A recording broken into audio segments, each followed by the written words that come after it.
Good afternoon, everyone. My name is Lux Langmaid. I'm a program associate at the National Association of Regional Councils. For those of you joining us, I'm thrilled to welcome you to the National Association of Regional Councils webinar, Charging Smart, a program overview and regional success stories. Today, we're excited to welcome our partners from the Charging Smart program. They'll share how regional organizations can access free technical assistance and support to implement best practices and strategies for electric vehicle charging. This session will introduce the Charging Smart program and highlight successful approaches from regional councils that are helping local governments achieve their EV readiness goals. You'll learn how communities across the country are adopting smart charging solutions and how you can join the movement towards a more efficient, accessible future for EV infrastructure. We will also have plenty of time for questions at the end of this webinar, so please feel free to jot down anything you'd like to ask our speakers. With us today, we have Ed Gilliland, Senior Director at Charging Smart. Since his 2015 start at the Solar Foundation, now merged with IREC, Ed has overseen $20 million in awards support for renewable energy. His current focus includes Charging Smart and IREC's Puerto Rico work. He leads Charging Smart, a DOE-funded program to help local governments facilitate the growth of electric vehicles and EV charging. In 2023, he co-authored the Sustainable Energy Action Committee EV Charging Working Group report, Planning and Zoning Guidance for Electric Vehicle Charger Deployment. And for American Cities Climate Challenge, he led efforts to support the development of EV-ready ordinances in cities such as Indianapolis and St. Louis. He holds 2 master's degrees from the University of Virginia, including an MBA from Darden Graduate School of Business. We are also joined by Carolyn Burns. Carolyn Burns is an air quality planner with the Clean Fuels and Energy Team and Transportation Department of the North Central Texas Council of Governments, or NCTCOG. She also serves as staff of the Dallas-Fort Worth Clean Cities Coalition, which is hosted within the NCTCOG and designated by the Department of Energy as part of the National Clean Cities and Communities program. She has been working at NCTCOG for over a year and predominantly works on alternative fueling infrastructure progress with special focus on EV readiness. Carolyn received a bachelor's degree in sustainability and geography from University of Texas in Austin. Finally, we have Mackenzie Love. Mackenzie Love is a senior program manager and transportation planner at the Greater Plains Institute. She leads GPI's work as a lead partner in the National Charging Smart program, which empowers communities to provide equitable access to EV charging and electrified travel options. She also supports other projects with experience in bicycle and pedestrian planning, transportation demand management, long-range planning, and emerging technologies. Mackenzie graduated from Virginia Tech with a BA in Public and Urban Affairs and a Master's of Urban and Regional Planning. She is the Vice Chair of Chapter Coordination for APA's Transportation Planning Division. Thank you all for joining us today, and with that, I will turn it over to Ed.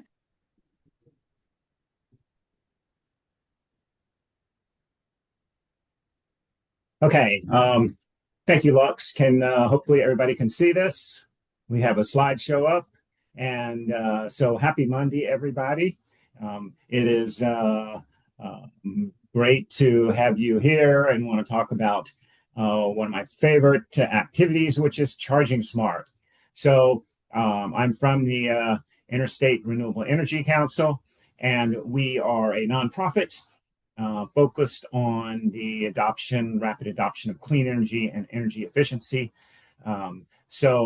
We are, and for the people, the economy, and the planet, we have 3 areas of focus: workforce development, local initiatives, which this program, Charging Smart, is part of, and then regulatory engagement, where we work at the regulatory level on interconnection to the grid. So what is Charging Smart?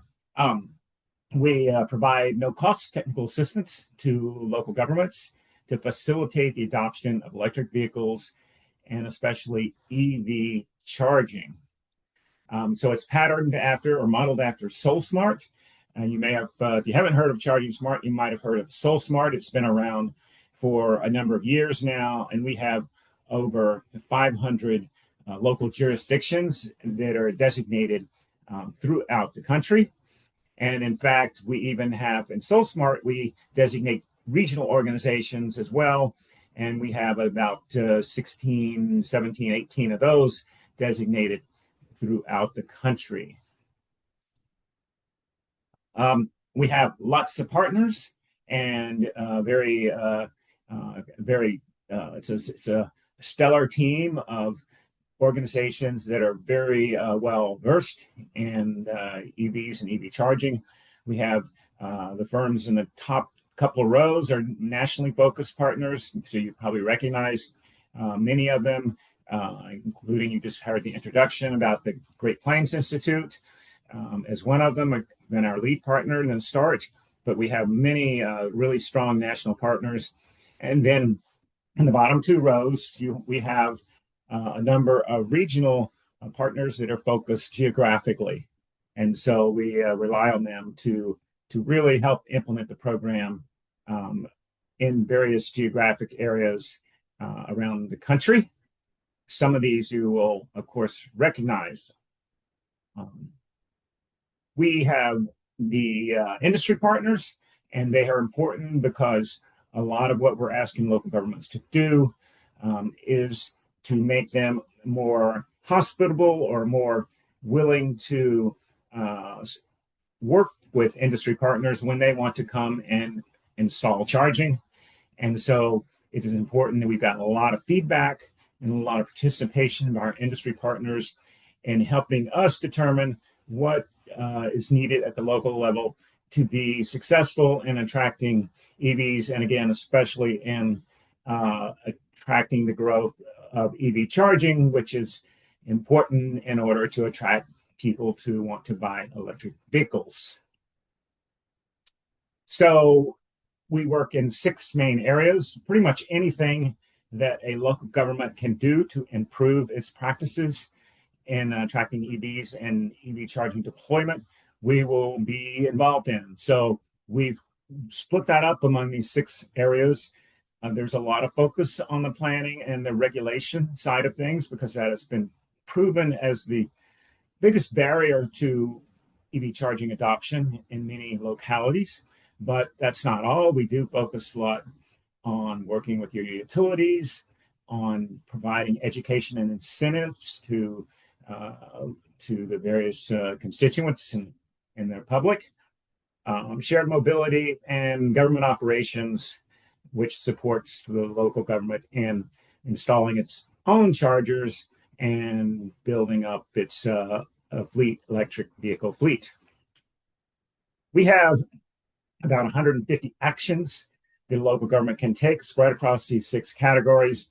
So there is a vast number of things that the local government can do, and we don't expect them to do all of them, but we do want to lay out the opportunity for local governments to look at the options, decide what they are most interested in pursuing, and then become designated through a bronze or silver or gold designation.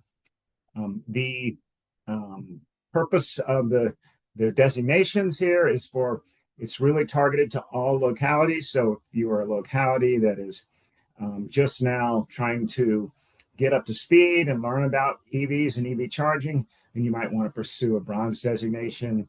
If a locality is feels like they're been at this game for a while and sort of know what's going on, then we encourage them to pursue, say, a silver or gold designation.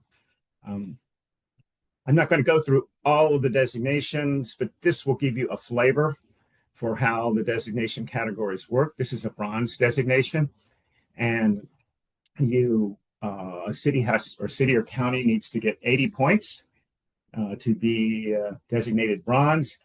And we have some things that are specifically required, and then other things that are more like electives. So like if you're at college, you have some required courses for your major, and then you have some electives, and that's kind of the way this is structured here. So for bronze, we're going to ask the locality to look at their zoning and identify barriers,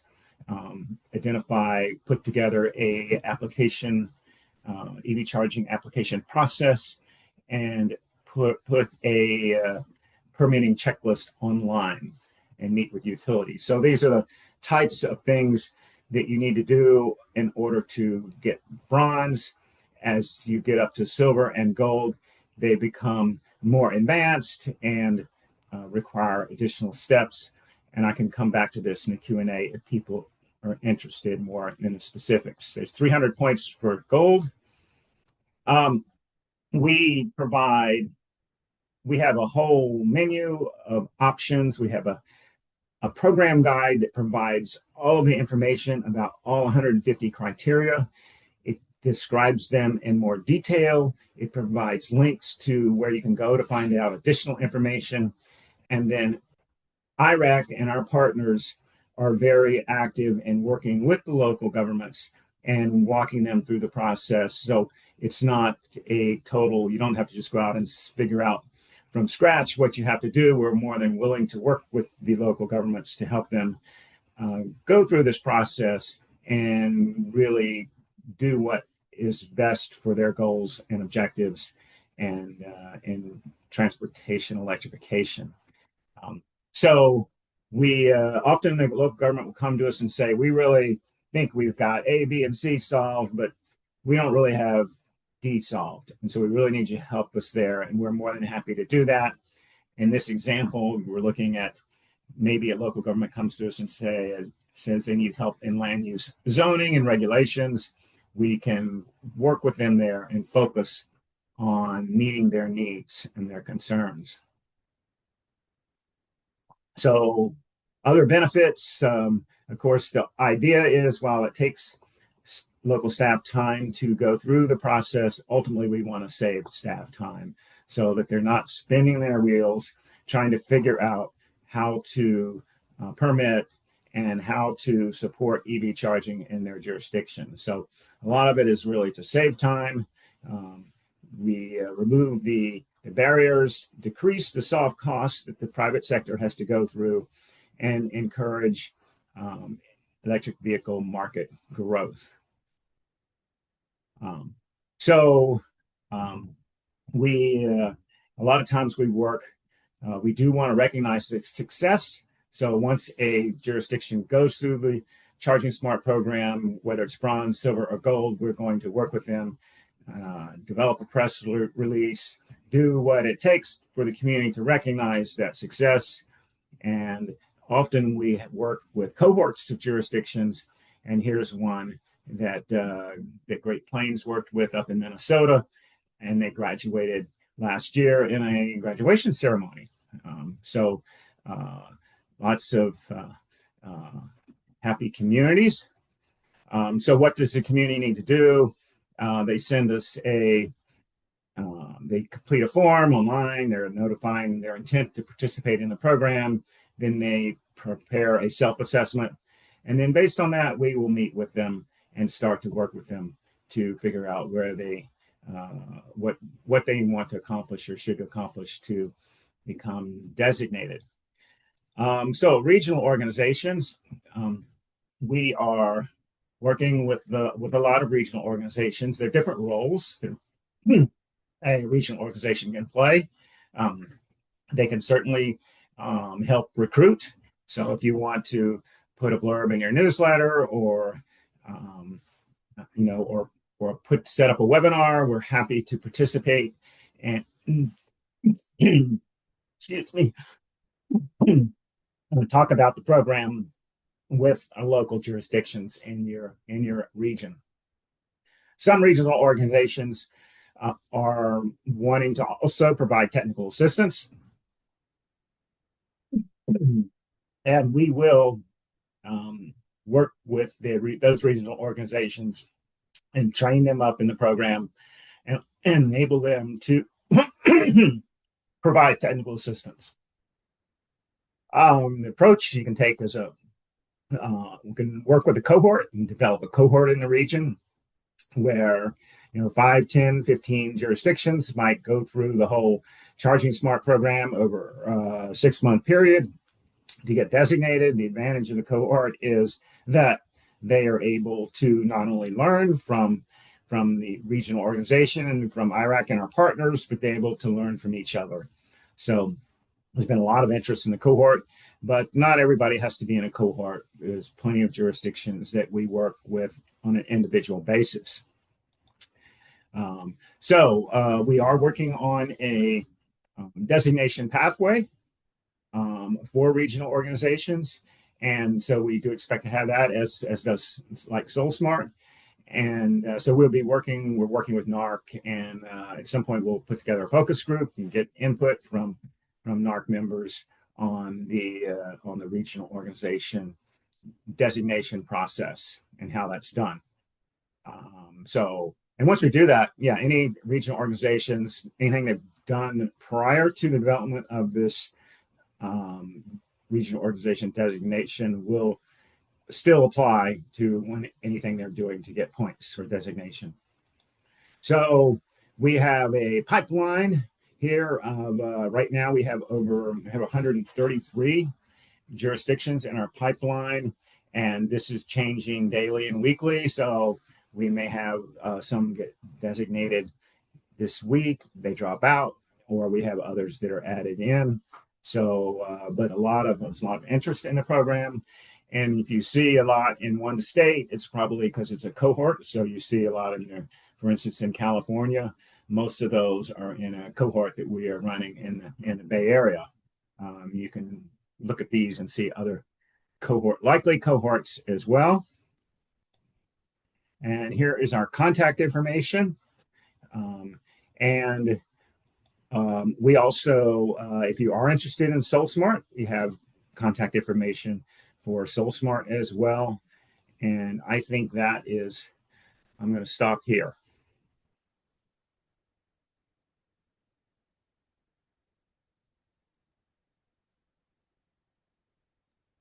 Carolyn, take it away. All right, hello everyone. Let me share my screen.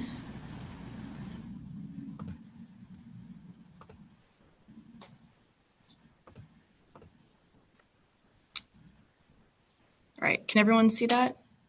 Yes. Mm-hmm. Okay. Hi everyone, my name is Carolyn Burns, and I'm an air quality planner at the North Central Texas Council of Governments, or NCTCOG, and I'm here today to talk about our participation in Charging Smart. So this is just a little bit about who we are. NCTCOG serves as the regional planning agency for the 16-county DFW region, and then our transportation department, as well as the Regional Transportation Council, serves as the metropolitan planning organization for the 12-county area outlined on that map. And then we are also staff of the Dallas-Fort Worth Clean Cities, which is a local partner of the DOE designated Clean Cities program. This is just a little bit about why we participated. So we saw the benefits of the program for the greater DFW area. So of course, the adoption of EVs and the deployment of EVSE can help improve air quality in the region and help combat ozone non-attainment, which is a problem that we have. And then consistency of EV policies and goals. So think of the EV ready parking requirements. And then this work is also consistent with our Clean Cities work, which is basically the whole initiative is to transition to cleaner fuels and energy. And then we also recognize the benefits for cities. So, of course, the whole premise of the program is to streamline cities' administrative policies for EV charging infrastructure, so planning, permitting, and inspections. And it can also encourage economic development, and in the same sense, also create destinations for EV drivers in small towns, which can really help out our rural communities in Texas. So here's the timeline. We began Charging Smart in October of 2023, which is actually before I got to the COG. But in April of 2024, the program through various presentations, social media, and email campaigns, and a whole other host of things just to get the word out there. And then a few months later in June, we hosted our informational webinar and talked about, the basics of Charging Smart and the benefits as well, and then invited the cities who attended that webinar to then participate in our cohort. Our first cohort started a month later in July of 2024. We had 7 cities, but we ended with 2. And I'll talk about a little bit later about the challenges and how we mitigated those challenges to have a lot better outcomes within the second cohort, which just ended this month, but we had 9 cities in that cohort and really good results. Anyways, so across both cohorts, there was pretty similar outreach. We conducted email blasts to our SoulSmart contacts, as well as municipal contacts from our regional directory and contacts from clean energy and air quality related committees. And then we also publicized the cohort through newsletters, social media posts, and committee presentations as well. The cohort itself was an educational peer-to-peer monthly virtual just 1-hour session. And then each session focused on one program category and consisted of peer updates, me explaining the category, as well as giving some criteria examples, and then finishing that up with a group discussion. In terms of staff efforts, it was mostly my supervisor and I working on this program. So that consisted of preparing the cohort presentations, sending follow-up emails, as well as posting the session recording online afterwards. And then in terms of technical assistance, we were answering a lot of questions from cities, attending consultation meetings, and there was just generally a lot of email correspondence back and forth. So I mentioned earlier that we had a lot better results from the second cohort, some improvements. So that came from increased outreach to our economic development contacts, and then also contacts from our EV charging grants. So think of the charging and fueling infrastructure grant. All 9 cities were still involved. No one dropped out. And then we also had increased communication and sharing during peer updates, as well as the cities were just generally more interactive and making a lot more progress on their actions. So here are some challenges and then some lessons learned, and also how we mitigated those challenges for better results. So the first challenge that we had was that there was maybe a lack of cities interested in the cohort. So to mitigate that, we reframed that the participation and designation was actually a tool to increase tourism and attract businesses. So we made the selling point of it. Another challenge was that there was declining cohort attendance. So within the first cohort, we started off with 7 cities, and then over time, cities dropped off, and we ended up with 2. The reasons cities gave for that was because there was just low bandwidth. There were city hiring freezes. That contact may have been the only person working on the program. So that's kind of why some people dropped off. But to mitigate that, we started holding one-on-one consultation calls to build a good relationship, good camaraderie, a good rapport, basically. And we also showed those cities their already completed tasks so that they were more invested and dedicated to the program. For example, a lot of cities, they've already adopted electric vehicles into their municipal fleet. So just straight away, that adds 20 points to their scorecard. And point-wise, you're already a fourth of the way there to bronze. So that got them really excited about the program and really dedicated. And so even if one of our city contacts got super busy, they wouldn't drop out. They would just hand the project over to a colleague. And so the city was still involved. And then another, and that some city staff maybe lack the capacity to progress. So we did a few things to combat this. We implemented some light deadlines to encourage progress, like mid-month check-ins and also peer updates within the cohort sessions.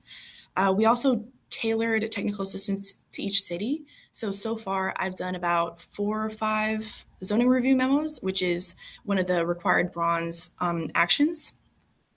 And then I also created a regional resource guide, which is full of general knowledge and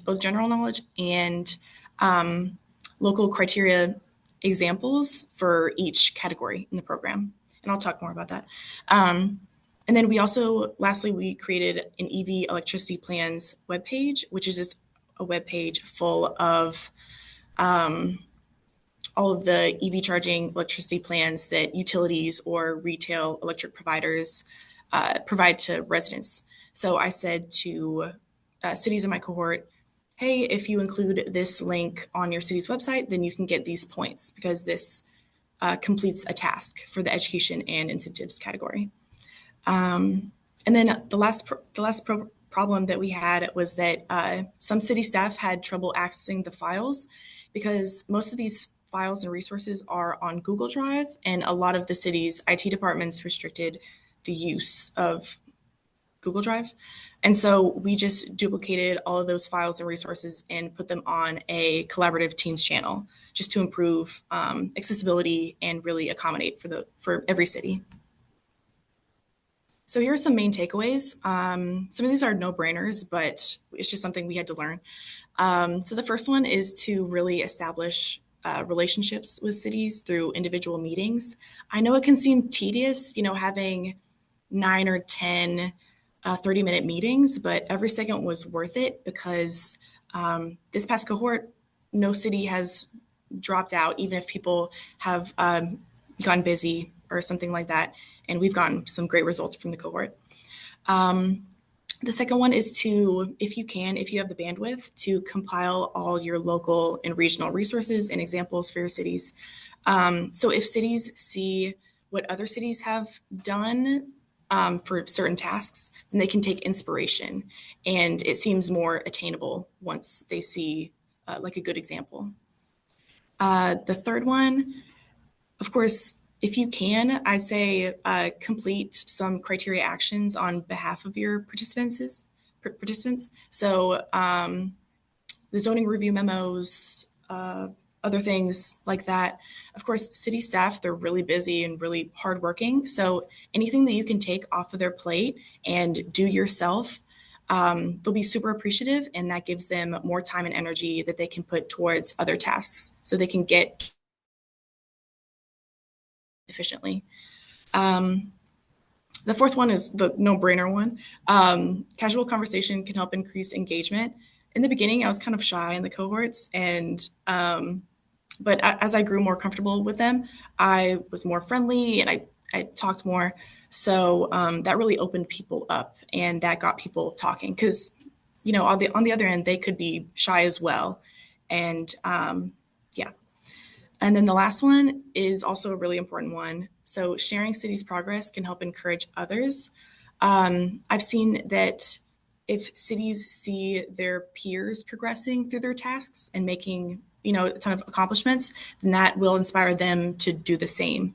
Of course, the cohorts themselves are like a team environment, but sometimes when cities see their peers progressing, it can kind of spark that competitive nature or competitive spirit in them, and that can help them with their motivation.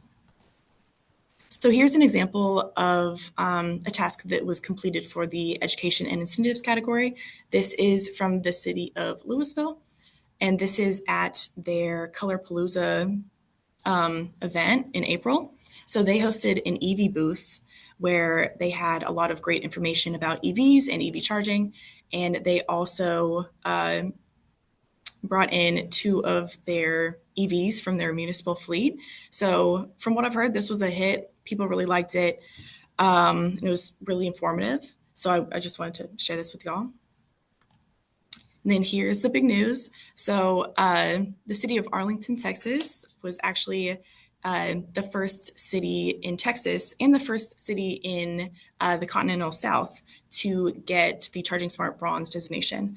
So this was super exciting news. It was super gratifying to see all the hard work of the city of Arlington, our work on the COG side, and also the work of IREC being kind of accumulated into this one reward. So we're really proud of them and super excited to get the word out once we get that planned and everything. I think that was super quick, but I think that's the end of my presentation. So thank you all for listening. And if you have any questions or anything after this meeting, you can always email me at this email. So thank you. All right, Mackenzie.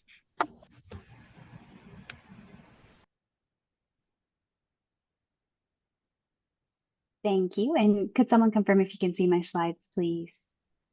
Yes, we can see your slide. Wonderful. Okay. Hello, everyone. My name is Mackenzie Love, and I'm a Senior Program Manager and Transportation Planner at the Great Plains Institute, or GPI. We are a nonprofit that works on decarbonization across all sectors. And within that very large umbrella, my group works specifically on empowering and supporting the types of entities that communities. We also aim to take any best practices and lessons learned from our work and make them scalable and replicable, which is why we were so excited and continue to be thrilled to be a lead partner on Charging Smart, because it's exactly what this program is designed to do. Here's a little bit more about GPI. If anyone is interested in knowing more about us, happy to talk offline. But I really want to get into the meat of this presentation, which is working on Charging Smart and telling you a little bit of backstory and how we've gotten to a nationwide program that we're working with today. So as I mentioned earlier, GPI has been involved with Charging Smart since its early days. And in fact, we started on providing guidance to communities working on transportation electrification back in 2017 with our first set of EV readiness principles. We expanded on that work and started engaging cohorts in the next year. And by 2022, we started working with IREC on a program called EV Smart, which became the development stage for what is known as Charging Smart today. In 2024, several of the communities that we worked with actually earned the first Charging Smart designations in the country, which was really exciting. And I'm going to tell you more about that in just a few minutes. Right now, we're continuing to work with IREC and communities directly in the Midwest and then nationwide to help other organizations deploy Charging Smart and continue its growth and impact. So I'd like to start here by telling you the story of our first cohort that I mentioned earned those designations, which was really helped along with a financial support of the Minnesota Department of Transportation, or DOT, that awarded GPI $120,000. And that enabled us to work with 30 communities across the state of Minnesota for the course of a year and help them move forward in their transportation electrification goals and towards those Charging Smart designations. The DOT provided more than just financial support, though. They also facilitated connections with some communities for us. They helped support us in going after additional funding for the Charging Smart program. And they bolstered the impact of celebrations that we later had for participants by attending those events and giving remarks. You'll see a photo there of Deputy Commissioner and Chief Engineer of MnDOT, Gene Wallace, who came to our celebration event. And all of those things collectively really highlighted the importance to us of having local partners on the ground who know communities really well, have existing and trusted relationships. But I know that's something that you all already know hold very dearly, as it's intrinsic to the work that you do as regional associations. But I just wanted to say how impactful it has been to have those types of relationships in the Charging Smart work. So that's what we did, but how did we do it? We created a cohort-based approach that was two-pronged. The first prong of it is kind of working with the group, bringing together all 30 of those cities that I mentioned into similar time spaces, which allowed us to deliver resources to folks that might be going through similar situations or share characteristics, and really make that an efficient distribution of information. We did this through monthly webinars, open office hours where communities could come ask our staff questions in a centralized fashion, and of course, access to resources. But we also encourage those communities to engage with one another. And Carolyn talked about that a little bit earlier, the importance of um, encouraging folks to talk with one another and have those kinds of casual conversations that really build relationships. And our hope here was to develop the idea that you could phone a friend when you have an issue.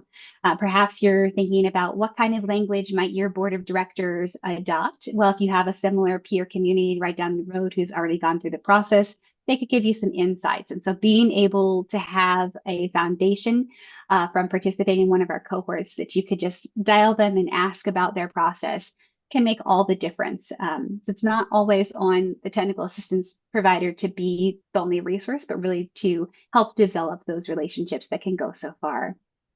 And those group-based resources are, of course, impactful, but don't satisfy every need of a community.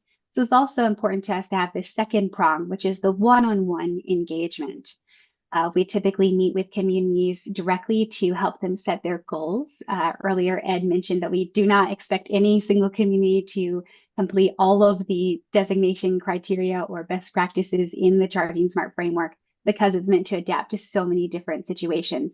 This is where we start to help communities identify which of those actions meet their needs and work best with the direction that their community is going in. We also complete regular check-ins to help make sure folks are still on track. And usually those happen at the beginning, the middle, and the end of their work with us at a minimum. We always keep our door open, but we definitely want to meet with people throughout their pursuit of a designation to make sure things are going well and so that we can provide as much help as is appropriate. Finally, just like Carolyn mentioned earlier, we do in-depth assistance directly with the communities as well, often helping with those slightly higher lift best practices like completing a zoning memo or maybe working towards an EV vision statement. So we hope that this combination of working directly with the community and bringing them into a group environment with their peers that really propels them along towards their goals and those wonderful designations and the recognition that comes with it. So Ed mentioned earlier that the Charging Smart program has a huge library of resources, and it absolutely does. We leverage many of those in our cohort approach, including templates, which are usually short and then have space for a community to plug in their individual information and make a resource that is usable very, very quickly for their citizens. But there's also guides which are kind of longer form and provide that kind of institutional knowledge and expertise that a community can look to when they need a quick reference.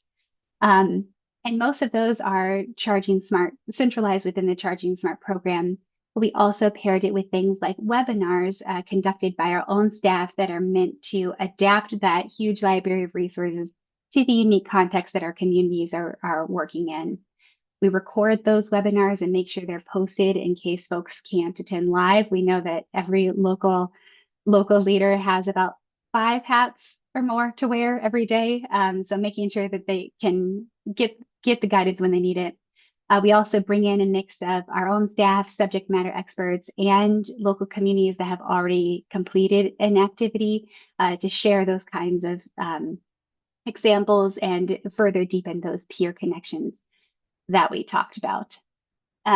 We also create some smaller types of resources for communities that are context specific, like talking about how a legislative environment might impact which Charging Smart best practices you go after, or how you satisfy a Charging Smart requirement. So really bringing this large program that's infinitely adaptable to a scale that immediately meets the needs of those communities. And the two-pronged cohort approach really helps with that. So with all of that in mind, we were able to engage, as I said, 30 different communities, and 9 of them became earned Charging Smart designation, which was very exciting.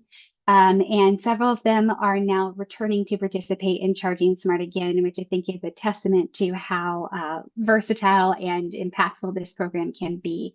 By returning, what I mean is either some of those communities that didn't earn designation the first time are now pursuing designation again, Or some of the communities that did earn designation are coming back to level up.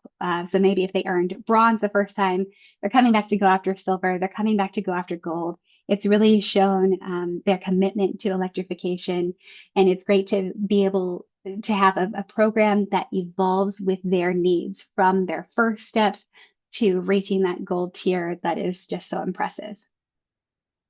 A couple of examples of this is that we had Roseville, Minnesota, who earned bronze, was working on purchasing their first electric fire engine, which is not their first step into electrification or into charging smart, but it's something they were able to move along with the help of the guidance from the program. Similarly, Faribault, Minnesota, was working on applying for more funding to advance some electrification goals. And La Crescent, Minnesota, which earned silver, continues to use fully electric police patrol cars in their department. So kind of a day-to-day commitment that it represents an advancement of the work they did with Charging Smart. We learned many lessons from working with that first large cohort, and a lot of those continue into our work today. But we also made some tweaks into the way we engage communities as Charging Smart grows. So one of the changes that we're now implementing is we're offering different cohorts work really well for some contexts, like the one I just mentioned, where we had 30 cities in a single state facing similar socio-political factors. Works really, really well. But there are other instances in which communities need to be able to access technical assistance on their own schedule and might be facing different scenarios than some city in a neighboring state. And for that reason, we do allow open enrollment now. And we have made some changes to our cohort program to let communities that join anytime throughout the year still access the cohort resources. For example, we record all of our webinars and try to include evergreen content and make sure each webinar could be watched by itself so that a community can pick and choose what they need at a given time, or go back and watch a series of webinars if they're joining midway through a monthly webinar cycle. We also have begun to expand our work as a technical assistance provider to a larger footprint and now engage with 6 different states. And this causes some significant variation in those area-specific resources that I mentioned earlier. We do need to think about the legislative environment, the utility partners that will be engaged.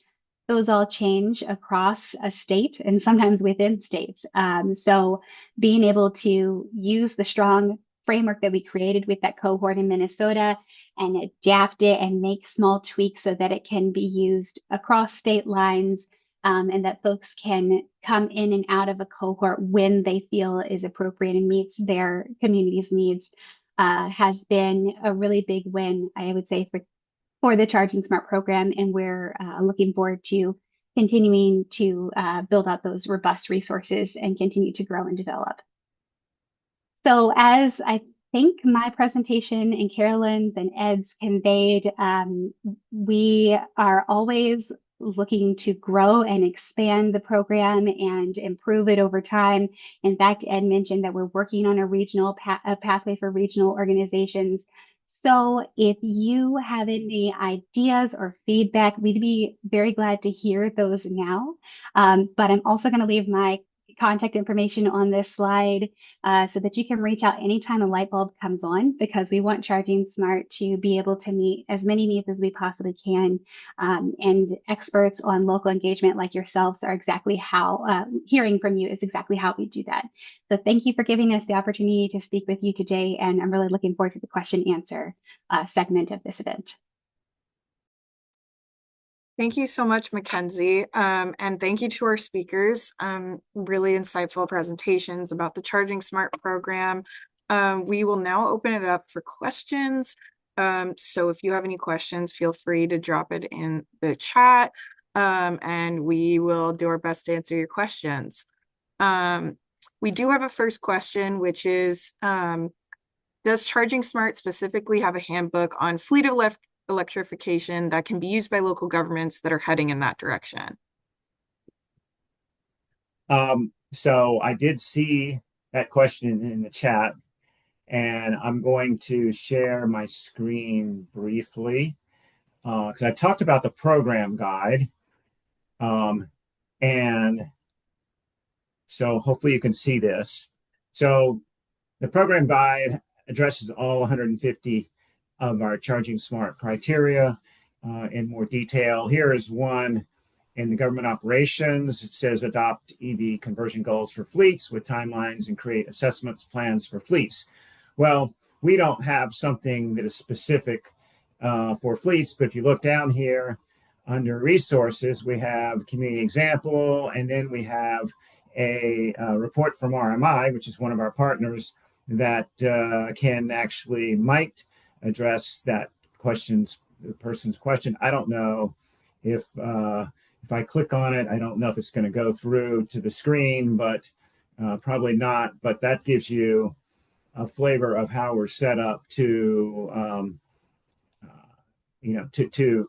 to work. And we have other examples similar to that goal, Charging Smart objective in here with other resources as well. So we try to make sure that we provide lots of resources. And I think we would definitely have some resources that would be instructional on fleet electrification. We've also had webinars on that topic. And then we will be, so we do cover it individually, one-on-one through our resource links and other ways, other means.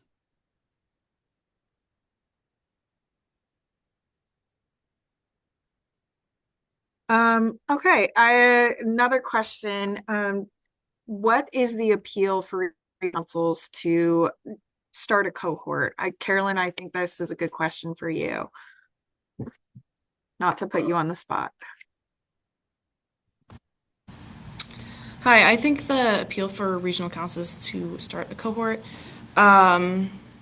is so all the cities can work as a team together. They can collaborate. They can, go through challenges together because, of course, each city comes from a different perspective, but they also might have so they can work out those challenges together and find solutions and move forward with the program. Thank you. Mackenzie, you mentioned that the program is really good in being adaptable to each community. Do you find that it's not only adaptable to each community, but to each cohort that you've been going through? That's a great question. Yes, each community, of course, has that flexibility in how they earn there's required criteria for community to complete, but also options for them to select their own. So it adapts to their unique needs. But within each gaps, as I mentioned, we work with 6 different states. So we're looking at different situations with particularly legislative environment and utility engagement. So we're able to go through, our staff typically goes through major legislative happenings and looks through the Charging Smart criteria and determines if any of them have been impacted by that legislative action. For example, if localities are preempted from taking some sort of zoning action, we are able to go through and identify that in advance usually. And if a community comes to us and tells us that we haven't identified something, we're able to respond to that as well. But what we do then as a Charging Smart technical advisor is go back to the Charging Smart team and say, hey, this is the situation on the ground. How can we find an alternative if need be for these communities to still get the points that they need if it's a requirement? Or how can we work with these communities to provide them the guidance to still achieve the best practices we've already identified within what's legally acceptable for them. So those are the kinds of conversations that the Charging Smart partners are willing and able to have kind of at the national level to make sure that the program responds really to the needs. We don't want to see something that's happening at a state level either prohibit in any way a community from participating. And so that usually happens kind of at the cohort level. Could, of course, happen with one-on-one community, but often the cohort level.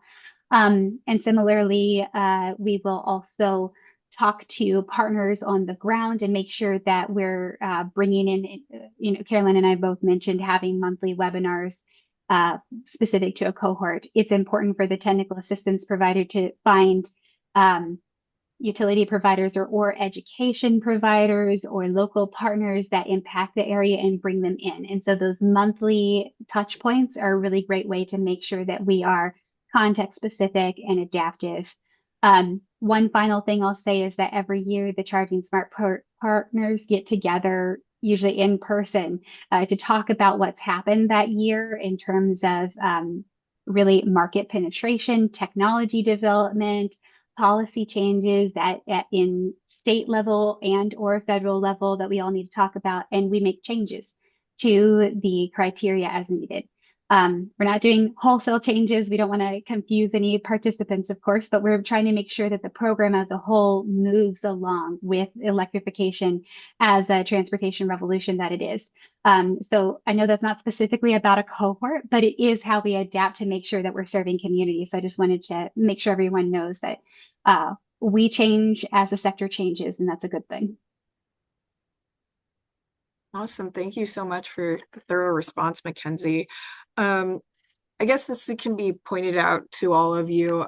Do you have any recommendations on getting started? Like for some regional councils, they may just be getting started in this journey, whether it's hosting a cohort or potentially going towards designation when we get to that stage. Do you have any recommendations on where to start and how to get started? Well, certainly reach out to us. We can have lots of suggestions depending upon the role that the regional organization wants to play. We're happy to participate in an introductory webinar to localities in the region, which we have done on a number of occasions, and sort of go through similar to what we just presented here, or what I presented about the sort of the introduction to Charging Smart.